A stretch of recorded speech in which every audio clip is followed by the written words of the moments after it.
In today's video is one that many of you have requested over the last 24 hours, and this is Stephanie Lange's video titled "I'm no longer vegan, what I eat now."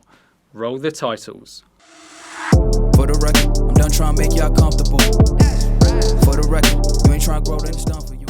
So before many of you messaged me, I wasn't aware of who Stephanie was, so let's have a quick listen to what issues Stephanie was having, and then we can pull all of this apart. So I know you guys are going to be wondering what I eat now and why. So like what animal products I have chosen to start incorporating in my diet now and why I chose them. So for me as a nutritionist in the context of this video, I'm more concerned about what led Stephanie to this point and what could have been done to prevent this in the first place. I've made a few ex-vegan videos and the patterns of these people tends to be the same. The person enters veganism with gut or health issues, these problems are never addressed, and then the person runs into complications. Or scenario 2, said ex-vegan is an idiot who spends their day and night drinking urine or aggressively fasting and the wheels fall off their health. I'm not going to go into the ins and outs of it, but basically, when I first went vegan, it really did impact my health in a positive way. It fixed, for the most part, my digestion because I used to be super constipated. Yes, I have bowels, I poop, I'm a human being, but I was eating not only the standard American diet in Australia, but just like super processed foods, like fast foods, barely any fruit and veg. Okay, if you follow this type of dietary pattern, then you will likely have low diversity of bacteria in your colon. And we as humans are very much dependent on bacteria fermenting the fibre and carbohydrates that we eat. A normal healthy colon will contain upwards of 600 to 1,000 species of bacteria. Follow a standard Western type diet, take antibiotics, other medications, drink alcohol or anything in between, and clearly you're going to run into digestive issues like Stephanie and experience symptoms such as constipation or gas and bloating. And this is just the start of these issues that can arise. So the first point here, if you transition to a plant-based diet with these issues and you do nothing to address them, then there is a good chance that they will come back and bite you, even if you experience a honeymoon type period after transitioning. My whole life at that point was like, woo, it's totally out of control. And when I feel totally out of control, my diet gets affected and then my mental health is affected and my physical health is affected. So my digestive system was kind of screwed going into veganism. I think that Stephanie brings up a very valid point here. Many people still believe that mental health solely originates from problems or imbalances in your brain. In my humble opinion, and I think the science is now starting to back this up, I think over the next 10 to 15 years, many mental health issues will be shown to have originated systemically from the gut. I see so many people that when their digestive issues are resolved, their mental health issues either improve or go away. Veganism did, for the most part, help a lot in that it made me poop again. So that was a win. I also noticed that my energy levels significantly increased when I went vegan. My digestion has gone kind of down the shitter, excuse the pun. So any person following a standard Western type diet will see benefits when transitioning to a plant-centric diet. But if you don't have the correct tools in the gut to correctly break down your food, then ultimately at some point you will run into issues. Now this is not me passing judgment here. She had poor digestion before she transitioned. She saw some improvements, but her digestion was never good. And then for the last 12 months, it got significantly worse. I think a logical and rational question here is why Stephanie would wait 6 to 7 years to see a healthcare practitioner and then try and get answers for these problems. If you had a car whose engine was knocking, then you wouldn't continue to drive it around for the next 50,000 miles without getting it looked at. When you have constipation or gas and bloating, there is often a very simple answer that can be addressed very quickly. And do nothing and you will just compound the issues over the longer term. It's nothing bad at all, but it does, say you're not digesting your food properly, right? If you've got problems with your digestive system and we suspect that I have SIBO, I'm waiting on a test that I can do to confirm or deny whether I have SIBO, which is small intestinal bacterial overgrowth. Yes, Stephanie's problems could conceivably be SIBO, but equally it could be microbiome insufficiency, it could be problems with stomach acid or pancreatic enzyme release, it could even be a combination of all of the above. When you're not digesting your food properly, you're also not absorbing the nutrients from your food properly, and that is what is happening with me. Correct. If you have something like SIBO, then you simply have an issue with the excessive accumulation of bacteria in the small intestines where they shouldn't be. The small intestines is where you digest and absorb the majority of your calories and nutrients. Put bacteria in the way and it will inhibit the rate of absorption of certain key nutrients such as iron and also B12. So because I'm not digesting my food properly, I'm struggling to absorb the plant-based vitamins and minerals from my food and also from the synthetic supplements that I was taking. All true, but again, all of these are things that could have been looked at any point over the last 6 years. So I started delving like head first into nutrition. I would be like on my laptop reading studies, reading nutrition books, vegan nutritionists to carnivore nutrition. This is all great and I applaud anyone who takes an active interest in nutrition and their health. Although if you are looking at Paul Saladino as a valid source of nutritional advice, then you know that you have problems. He goes against almost every nutritional guideline on the planet. Like, I never want to limit myself to knowledge, if that makes sense. Like, I want to read what you have to say and what you have to say, and then I'll come to my own conclusion. That's the equivalent of me saying that I'm going to listen to people who believe the earth is round, and then I'm going to listen to people who believe the earth is flat. Flat earthers shouldn't even be in the conversation. So that's what I've been doing, and I've also enrolled to do a course on pregnancy, postpartum and baby holistic nutrition, as a side note. Great, but is it a valid program or voodoo science? I realized that a lot of my issues could stem from the fact that I was eating just purely plant foods and trying to absorb them in my gut that was already pretty damaged, and from that was causing more issues because I wasn't absorbing the vitamins and minerals from the plant foods, which are already harder to absorb in the first place. So yes, plant nutrients are slightly harder to extract, but again the issue here isn't the food, it's the state of Stephanie's digestive tract. If she had looked to address these issues a long time ago, then she would now unlikely be having this conversation. Let alone if you have a digestive system that's not working optimally. Speaking with my healthcare providers, they advised me to start incorporating animal foods into my diet again. Okay, if you have SIBO, what are animal products in your diet going to do to help you resolve the issue? Yes, you are reducing the fibre by increasing the animal products, but for many people, SIBO is a 6 to 12 week process to resolve. You start taking antibiotics or natural antimicrobials and digestion and absorption will start to improve fairly quickly. Animal foods will do little in this process. And I didn't do it because I was like, no, I can't do that. I'm going to solve these problems on a vegan diet. There's got to be a way around this. For many people, there is absolutely a way around this, obviously if you deal with these issues correctly. Case in point, let me play 2 clips from 2 recent case studies that I haven't yet published. Please keep in the back of your mind everything that Stephanie has said so far while listening to Noah and Melina, and listen to every word that they say because they were just like Stephanie but chose to do something about their issues rather than letting them fester for a while. So let's start with Noah. Absolutely. So my name is Noah. I'm like a personal trainer, fitness trainer, like movement coach. I sort of combine all of those things into my, that's essentially what I do as a vocation. My health issues that I was experiencing, it was sort of a slow build up into a point in time where it became absolutely horrific. So it really started out with painful cramping. I had a very, very fast transit time in terms of, when I would eat food and then it would come out the other end. All of my bowel movements were essentially diarrhea at its worst. I had severe uveitis. For anyone who's not familiar with uveitis, it's where the middle layer of your eye actually gets very inflamed. It's also known as irisitis, which is what I had. So my eyes were completely red for weeks at a time. And it was, I would have blurred vision with that. It was really, really painful. My eyes felt like they wanted to just like pop out of my head. And it was absolutely horrible.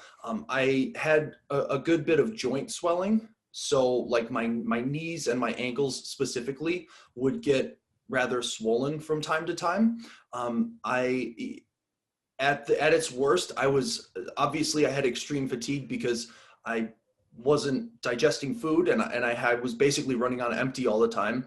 And actually, when it was at its worst, there was a period of time where in 1 month I lost about 40 pounds, which that's like 20 kilos. And that was in like a 30-day period.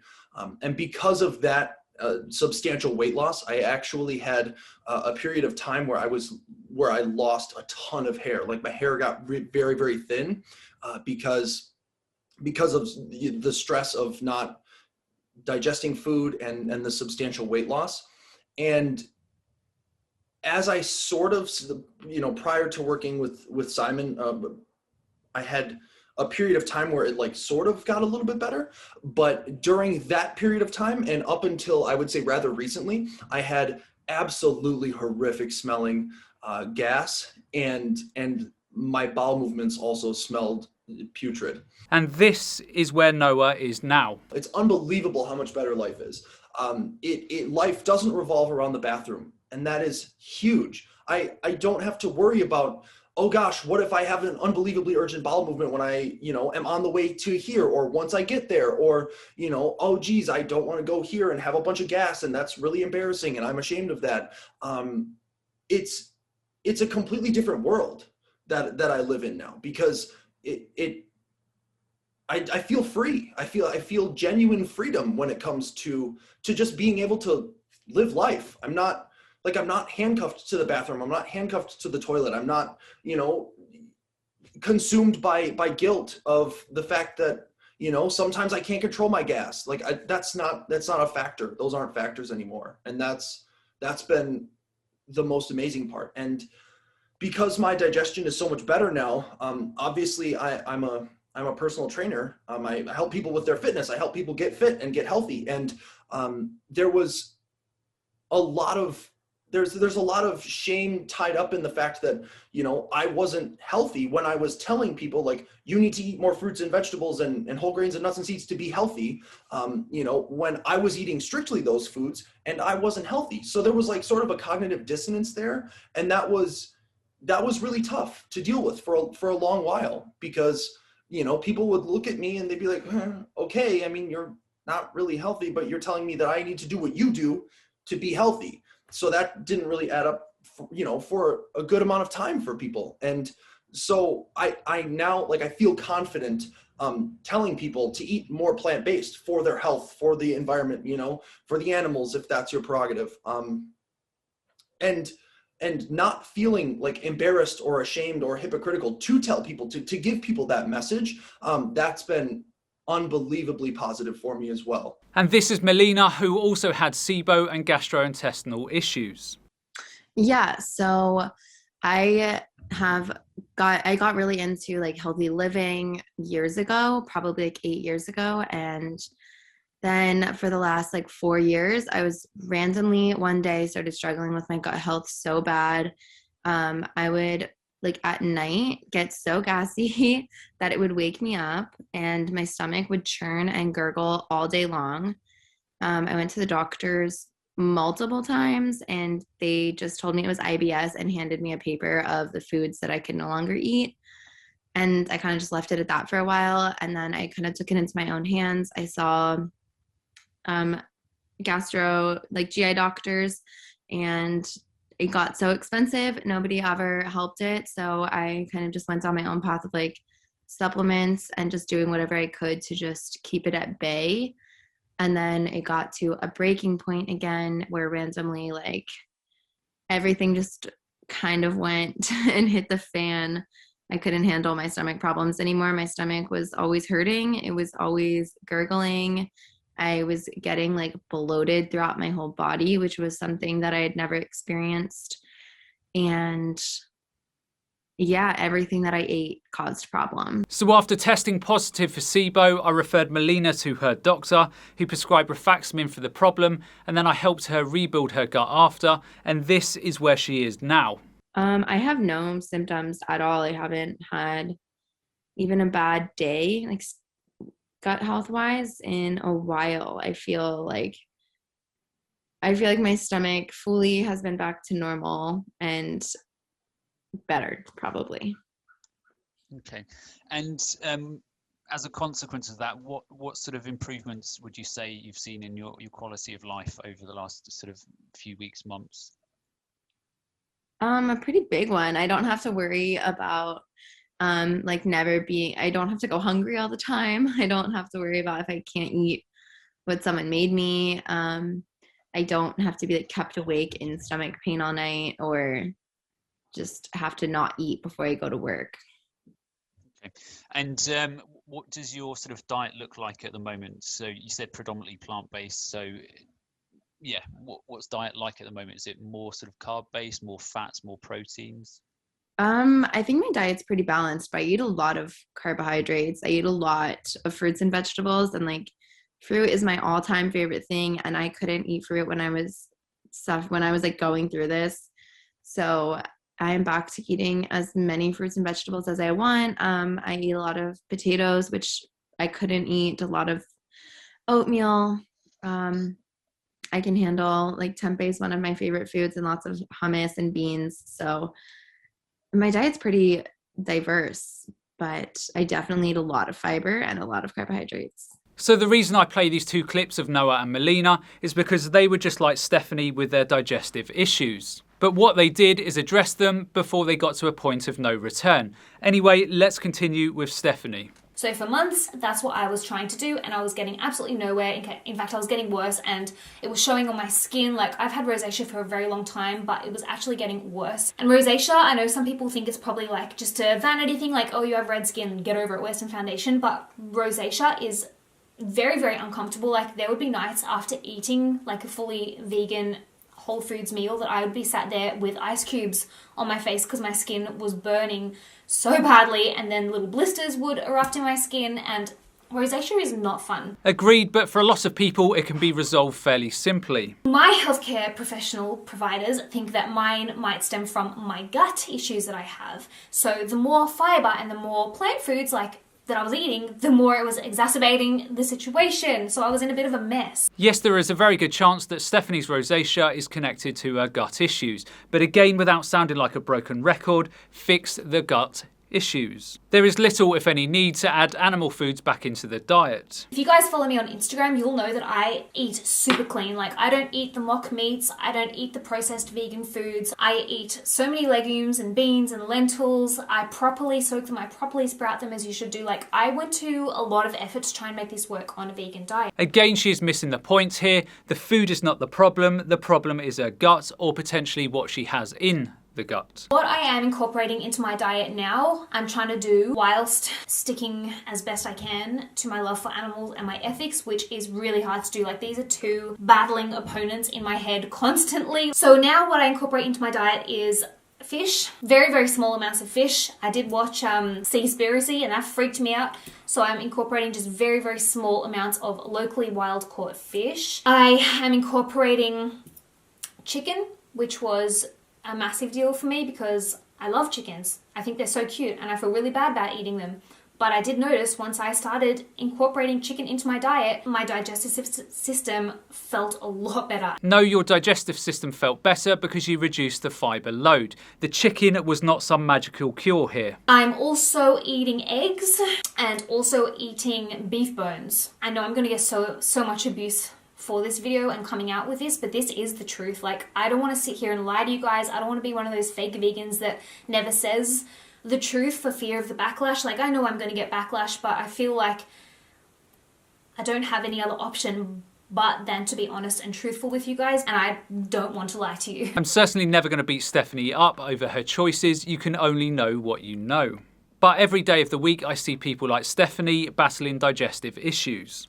But Stephanie, with all due respect, is just like all of the other ex-vegans. She did everything to resolve the issues, apart from identifying the problems with diagnostics and testing, and also failing to speak to a healthcare team who knew what they were doing long before this actually became a problem. So the reason I've chosen these foods is because chicken, I know the farm where these chickens are raised. It's just down the road from me. I know the farmer. I know that these chickens are so well cared for. It's organic. It is pasture raised. They're not kept in cages. They're not kept inside 24/7. Also, I'm utilizing the entire chicken. So I'm not just eating, chicken breast and then throwing the rest of the chicken away. For me, that doesn't sit right. So I'm utilizing head to tail eating, kind of the way our ancestors would have eaten back in the day, where you don't waste any of the animal. So I use the bones to make bone broth. Okay, this is all very well, but if Stephanie has something like SIBO, then meat in her diet is irrelevant. Meat doesn't cure SIBO, it just helps to control symptoms. Fruits and vegetables also don't cure SIBO. So the reason I've been consuming bones is because they have a lot of gelatin, collagen, and easily absorbable vitamins, minerals, and marrow. And they are all incredibly gut soothing and gut healing, and that's what I need right now. I've been vegan for so long that it started off great for me, and it kind of just went woo and tailed right down, and now I need to kind of fix the damage in my gut. SIBO and gut issues are cured when you resolve the problem in the gut and then you build a robust digestive tract that helps protect you moving forward. Again, I have already covered this off. Foods are not the problem. Stephanie's gut is the issue here. Meat is not a cure if this actually is SIBO. And I'm not saying it was a vegan diet that caused the damage to my gut. I think I already had that damage in my gut. I think the amount of fiber I was eating and the lack of animal products and the lack of absorbable vitamins and minerals in my diet is what has kind of exacerbated the problem, essentially. And that's why now I need to kind of change up the way I eat. Okay, look, it's good that she acknowledges that the vegan diet didn't do this to her, but she will no doubt follow many ex-vegans over time and bash the vegan diet without actually addressing the main problems. This video is not about trying to bash or discredit Stephanie. I hope that she is safe, healthy and well. But she could have been all of these on an ethical plant-based diet if she had addressed her problems many years ago. Anyhow, that's the end of today's video. I hope you all enjoyed, and as always, remember to look after your body because it's the only place you have to live. And I'll see you next time.